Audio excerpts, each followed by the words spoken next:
महाराष्ट्रामध्ये अतिवृष्टीमुळे, गारपीटमुळे आणि चक्रीवादळामुळे शेतकऱ्यांचं जे मोठ्या प्रमाणात नुकसान झालं आहे, त्या नुकसान भरपाई शासनामार्फत त्यांना मिळणारच आहे.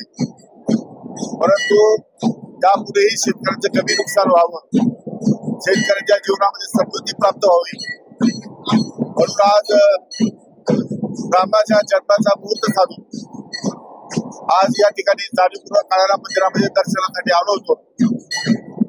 आणि या निमित्तानं महाराष्ट्राच्या तमाम शेतकऱ्यांसाठी समृद्धी आणि सुख या ठिकाणी मी श्री प्रभू रामचंद्राकडे मागणी केलेली आहे. आणि त्या दृष्टिकोनातून येणारे दिवस निश्चितच शेतकऱ्यांसाठी चांगले असतील यावर माझा विश्वास आहे.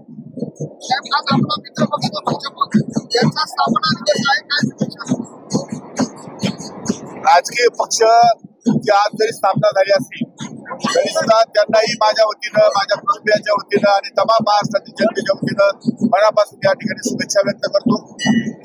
आणि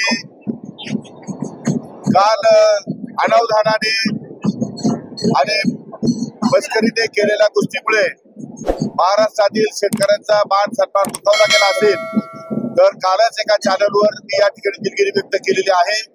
आज पुन्हा एकदा महाराष्ट्रातील तमाम शेतकऱ्यांचा जर या ठिकाणी मान सन्मान दुखावला गेला असेल तर मी पुन्हा एकदा दिलगिरी व्यक्त करतो.